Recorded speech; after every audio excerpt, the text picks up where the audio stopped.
За бүгдөрөнгийнхээ өдрийн амгалан яа тэгээд Монголын нус тавьж байгаа тайлж байгаа онлайн хичээл юм уу та нэг талдаа энэ онлайн хичээлийн 3 дахь дугаар эхэлж байна. Тэгэл өнөөдөр дахиад нөгөө нэг дэх үйлбэрээр Монгол Чингис хааны язгуур дээд тэнгэрээс заяагд төрсөн гэдэг энэ зүйл дээр яриа гэж бодсон. Ер нь зүгээр яг хоо би нөгөө яриандаа дахин хэлээд байгаа. Монголын нус тавьчаа бол нэг тийм 13-4 давхар цооштой авдранд хийгдсэн эрдэнэс байгаа гэд. Яг зүгээр тийм учраас янз бүрийн өнцгөөс нь ярьж тайлбарлах нь энэ Монголын нус тавьчааг тайлж байгаа, ойлгож байгаа, уншиж байгаа тэр бүх хүмүүсийн хүчин зүтгэл мэдээллүүдийг ямар хэмжээгээр хүргэх ёстой гэж бодож байгаа утнаас л тэгээд юм л да. Тэгээ өнөөдөр бол бүр тийм галзуу солиотой тайлбар орно. Нэлээд тийм одоо юу ч гэдгийг те ер нь зүгээр ердийн хүмүүсийн магадгүй нэг шинжлэх ухааны одоо төвшин шинжлэх ухааны нөгөө нарийн нотлоход суйрлуулагдсан төвшин тэр ойлголт гэдгээс бол нэлээд тийм хальтсан юм яригдах учраас одоо бас зүгээр яг сонирхолтой байж байх болов гэж гардж байна. Монголын нус тавьчааг бас олон янзын эрдэмтэд тайлахын зэрэгцээ сүүлийн үед бол манай нөгөө бөөнөр онгод тэнгэртэй харьцдаг хүмүүс гээд янз бүрийн хүмүүс бол онгод тэнгэрүүдээс асууж асар их тийм тайлах тэрүүнийг тайлбарлан бичих тийм одоо том давалгаа эхлүүлсэн. Энүүний хамгийн том төлөөлөл бол манай гэрлийн өргөнийх ингээд бүлэг байдаг. Аянгат удган удган байгаа. Тэдний багийнхан Монголын нус тавьчааг ингээд нэг юм 3 том дэвтэр болгонд тэгж тайлбарлаж бичсэн байгаа. Тухайн үед ажиллаж ирсэн, тухайн үед одоо амьд сэрэн байсан, тухайн үед их Монгол улсыг байгуулалтсан, нус тавьчааг бүтээлцсэн тэр бүх хүмүүсийн онгод тэнгэрүүдийг дуудаж тэднэр ямар учиртай юм бэ? Яагаад ингэж бичсэн юм бэ гэж хэлсэн тийм тайлбар байгаа. Тэгээд энэнээс бас ямар нэг хэмжээгээр оруулах нь зүйтэй гэж үзээд бас аянга тодохонтой ярилцаад бас байж болох юм байна гэсэн санаа хэлсэн учраас энэгээр хийж байгаамаа. Тэгээд миний хувьд бол энэ номтой учирсан учирлаа эхлээд сонирхуулъя гэж бодлоо. Энэ номтой их тийм сонирхолтой тохиолдол очсон. Манайх нь Гранд Плазад офс түрээсэлдэг байсан. Тэгээд тэднийх нөгөө хотлооныхаа төвийн 5 давхртаа номын дэлгүүртэй нэг өдөр номын дэлгүүр рүү яваад орсон чинь ийм зузаан бүр ингээд тоосох шиг зузаан 3 ном байсан нэг юм байж их ингээд хажуугаар нь гаргаснаа гэд нэг харсан чинь нэг Монголын нус тавьчаа тайлбар тайлал гэдэг юм бичсэн. Тэгээд нэг жоохон сөхөж харж ирсэн тухайд бол ийм байдаг гэж ерөөсө санаанд багтдаггүй байсан учраас за бас л нэг галзуу солиотнууд өдрийн тэмдэглэл биз гэсэн тийм ухааны бодоо хайцсан. Тэгээ хэд хоногийн дараа дахиад орсон чинь дахиад байж гин.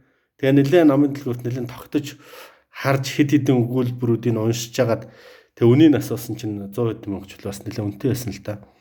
Тэгээ авч чадахгүй харагдсан. Тэгээд хэд хоног бодсон юм аа. Хэд хоног байн л нөгөөх санаанд орж ирээд байсан.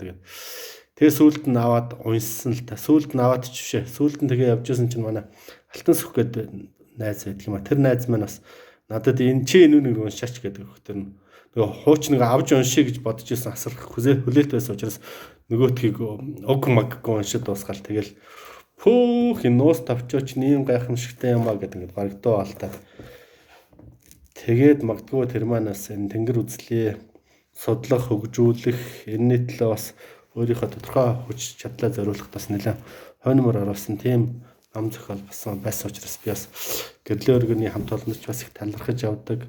Бас энэ номыг ч бас их тийм хүнд итгэлтэйгээр бишрэнгөө уншдаг. Энэ номыг тэр цагаас хойш бараг 3-ыг худалдаж аваа. Тэгээд худалдаж аваад хүмүүст уншаадгаач гэдэг өгөх болгонд алга болчдөг. Дамжид тэгж ингэж явсаар гал дамжид алга болчдөг. Тэгээд сүүлд надад бас юм 2 бат болгосныхаа бэлгэсэн. Тэгээд энэ нэг харж байгаа ийм учиртай ном байгаамаа. Тэгээд энээсээ бол ямар нэгэн байдлаар явцын донд бас бусад зүйл заалтууд, өгүүлэлгүүдийг үг утга санаануудыг тайлбарлахдаа энэс бас санаанууд авна. Ер нь зүгээр манай нуус тавьчааг тайлсан хүмүүсийн эрдэмтдийн юунуудыг харж байхад л энэ дэр байгаа үгүүд бас чоймоогоо бас нэг хуучин худам монгол хэлээр ингээд бичсэн нэг тийм их байдгийн. Чоймоогоо ихийн үгтэй бас нэлээд тийм давхцаж ойролцоо нийлж байгаа учраас бас манай эрдэмтэд ч гэсэн ямар нэгэн хэмжээгээр ингээд тайлаад байдаг юм байна. Чоймоогоо тайлсан. За манай эрдэмтэн зохиолч Дашнамгаа бол Монголын нус тавьчааны бүх үгүүдийг яг ийм байсан байх гэсэн сэргээсэн бичлэг хийсэн.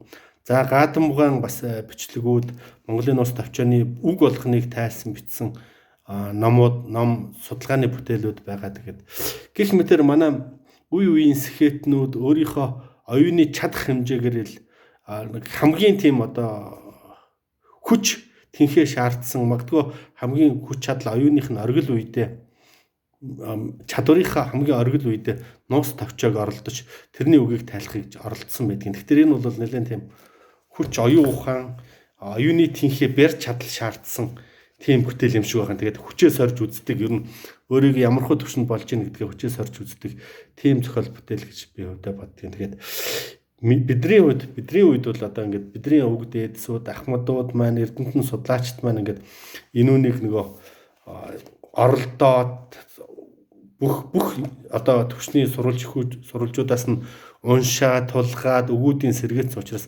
бидний үед бол харьцангуй хэлбэр болцсон байгаа. Нэг талдаа бол бас завшаантай хэргэлтэй. За тэгээд энэ оршил үгээ өндөрлөөд тайлбардаалаа. Тэгээ хамгийн сонирхолтой нь бас нууц товчоог судалж байгаа манай эрдэмтэд судлаачид, за энэ ангид удганы тайлалч байдаг юм, өшөө бусад янз бүрийн тайлал хийж байгаа хүмүүс хамгийн сонирхолтой нь бие биенээ бас нэг жоохон хүлээн зөвшөөрөхгүй хандлагатай байдаг. Тэр мүү юу юм? Тэрний дорн би ингэсэн гэдэг. Тийм учраас одоо миний хувьд бол яг тэд нартай хинтээч тийм харшлах шалтгаан надад байхгүй. Хинтээч үүдг бүх хүмүүсийн зохиол бүтээлээс нэг тийм нэлээ өрмөц сонирхолтой санаануудыг түүж цуглуулж ярьж байгаа учраас одоо баг улан баярын будаатай хуурах шиг л тийм юм ярьж байгааг та бүхнээс бас хүлцэлөөч. Тэгээд яг хоо сонирхолтой бол яг хоо гэдэг тэр цаана ийм боломжууд байгаа шүү. Тэр энэ нууц товчоог судлах, унших, сонирхох хүсэл эрмэлзлийн өдөөх улмаар энэ их сурвалжууд руу хандаж энэ их сурвалжуудыг олж унших тэр хүслийг бадраах зорилготой учраас одоо ямар ч байсан болно гэсэн тийм бодлоор өөртөө зөвшөөрлөгчөө тэгээ явж байгаа. За Монголын нууц товчооны дахиад Монгол гэдэг үг маань өчигдөр бол нөгөө Моны голлогч амьдрагсад гэдэг ингээд нэг тийм утга санаатай юм хэлсэн. Ер нь л Моны голлогсод гэж юу хэлдэг юм бэ гэдэгтэр энэ дээр бас нэг ийм санаа байгаа. Ер нь бол монголчууд бол одоо тэнгэрийн зарлигийг сахидаг, жамын дагуу амьдардаг, жамыг одоо сахиулж энэ хорвоо дэлхийд дээр жамыг сахиулах тийм үүрэгтэй төрсөн гэсэн тийм утгаар Моны голлон гэдэг бол нэг тийм жамыг сахиулагчд гэсэн тийм санаагаар бас нэлээд эндийнд харагддаг. Алтан дүүний айлгын дород бол бас энэ нэлээд тодорхой байдаг. Тэгээд хөх толбны тухай, дээд тэнгэрээс заягдах тухай асуудлуудыг ярьж байгаа. Хөх толбны тухайд их сонирхолтой баримтууд бас ингээд хайхтар таарлагддаг юм аа. За нэг ном байгаа. Хаан тавьчлаа тэрийг. За тэр ном бай. Энэ ном л да. Энэ Наранбаатар гэдэг одоо бас манай нэг найз маань бичсэн. Бас л одоо нэг онгод тэнгэрүүдэд өвгдөө буулгаж цааныг нь бичсэн. Энэ ном дээр бас хөх толбны тухай бас баримт байгаа. Юугтэр одоогоос 38-аас 40 орчим мянган жилийн өмнө энэ хөх аристан, энэ алтай орчмын нутаг дэвсгэр дээр ер нь олон аристангууд байсны нэг нь бол хөх аристангууд байсан. Тэгээд явцын дунд бидний өвөг дээдсүүд болон тэр хөх аристанууд хоорондоо эвцэлдсэн юм уу яасан. Тэгээд нөгөө дараагийн өрүүд нь бол тийм хөх нуруутай, бүхэл бүтэн нуруун тэр чигээр хөх одоо аристтай тийм бол төрсөн. Тэгээд энэ үйл явц тэр нь өөрөө бол юу гэдэг нэг одоо тэр дээд тэнгэрт байгаа өвгдтэйгээ холбоотой байгаа тэр дээд байгаа агуух оюун санаа одоо тэр бүх юмтай холбоотой тэрний холбоотой мэдлэг мэдээлэлээс сэрэх боломжийг бий болгосон тийм боломж байгаа шүү гэдэг гэрчлэх тамга гэсэн тийм утгаар тайлбарлагдаж явдаг зүгээр байж магадгүй гэдэг. За Наранбаатарын одоо ном дээр өгүүлснээр бол хөх толб Наранбаатарын ном дээр өгүүлснээр бол нэг хөх толботонгууд хөх аристай тэр хүмүүс бол нэлээд тийм эмгтээчүүд илүү их тийм түлхүү амьдардаг, илүү их дайчин ирмэгийн тийм эмгтээчүүдтэй омог отог байсан бололтой байдгийн. Тэгээд явцын донд бол монголчуудын бас дээд өвгүүдтэй хоорондоо эвцэлсэн тийм юмнууд байдаг. Энэ нөгөө нэг болцсойн эмчи Амазон гүрний тухай домгийн бас зарим санаач тэнд ингээд санаанууд давхцаад байгаа юм шиг тийм сэтгэл төрдөг. Болцсойн эмчи нэг Амазон гүрний эмгтээчүүдийн тухай домгийг бас манай уншигчид сонирхсан байх болоо гэж бодож байна. Тэгсэн чинь бас энэ хөх арстны тухай мэдээлэл энэ аянга тодгны болгосон Монгол түүхийн товчоон түүхийн талил номдор бол бүр алтай орчимд бол ер нь хүн төрөлхтөн бол нэг 12 төрлийн арстан байсан. Үүнээс нэг 7-8 төрөл нь бол алтай орчмын бүс нутгаас алтай орчмын бүс нутагт үүсэж хөгжиж эндээс одоо тал тийшээ нүүдлэх их үүсвэр үүслийн их нь бол манай алтай орчмын энэ бүс нутаг байсан гэсэн тийм санаа гарч ирсэн байсан. Тэгээд тэр нь өөрөө бас нэг мэдээллийг дамжуулах, сэрэх, өвгдийн мэдлэг эрдмийг одоо мартахгүй санаж хадгалж явах тухай асуудал байдаг. Дараа нь бол энэ дээр бол аянга тодгны ном дээр манай 7 дээд өвгүүд одоо монголчуудыг үүсгэн бий болгосон анхны 7 дээд өвгийн овг одгийн ахлагчид одоо бөөлөд мөнх тэнгэртэй гэрээ байгуулад энэ дэлхийнхээ одоо байгаль дэлхийгээ хариуцж авч явна. Тэрнийх нь хариуд одоо нонгод ч гэх юм уу бөөмө энэ бүх юмар дамжуулаад одоо өөрийнхөө мэдсэн сурсан юмнуудаа ойлгосон ухаан тэр эрдэм мэдлэг шид чадвар тэр бүх юм дараагийн үедээ өвлүүлж байх тийм гэрээ байгуулагдсан гэсэн тийм санаанууд байдаг. Зүгээр орон сайхны кино хийж чаддаг бол энэ үнэхээр супер кино болно. Одоо магадгүй дараагийн манай залуучууд энийг уншаад дэлхийн хэмжээний том орон сайхны кино хийх ёстой болов гэж би боддог.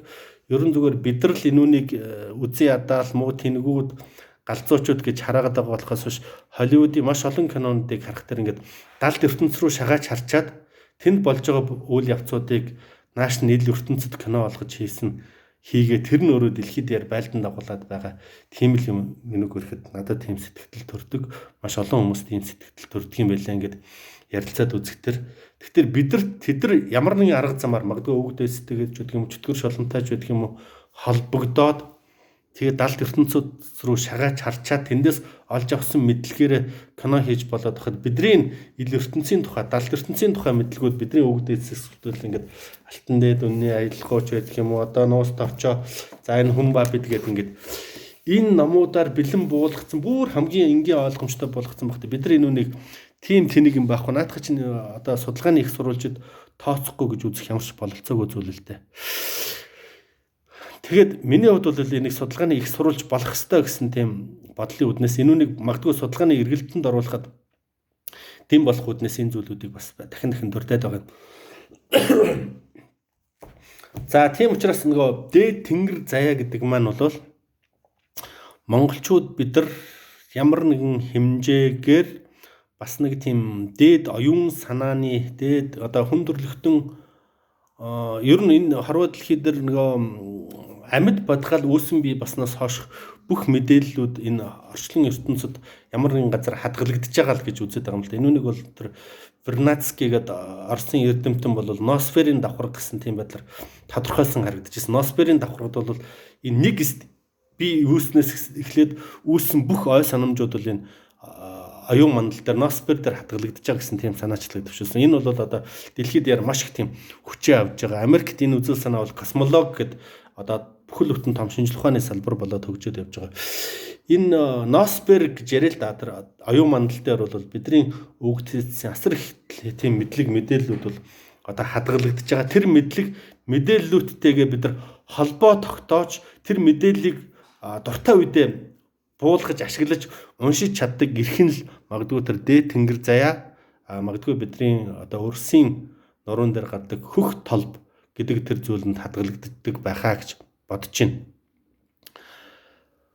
За энэ үнийг дараагийн нэг баталгаа бол энэ хөх толб Монтебе бодис гэж одоо Монтебе бодис гэдэг алтан дээд үнний аялалгуу гэдэг энэ ном дээр мөн одоо Монтебе бодис гэдэг энэ аянга одгоны болгосон энэ Монгол товчооны түүхийн тайлал номдор Монтебе бодис гэдэг бодисын тухай бас нэлээд тийм өргөн дэлгэр дурдсан харагддаг. Энэ бол нөгөө аянган цохиулаад бий болсон мөнх тэнгэртэй гэрээ байгуулад зөвхөн монголчуудад удамшиж явхаар гэж тийм одоо өвөрмөц ген юм уу да генийн тийм мэдээлэл бий болсон гэсэн тийм санаанууд яваад байдаг. Тэгээд энэ үнийг бас сүүлийн үеийн дэлхийн генетикчдийн судалгааны ололт амжилтууд бас ямар нэгэн хэмжээгээр одоо нотлох юм шиг тийм юмнууд харагдаад байгаа.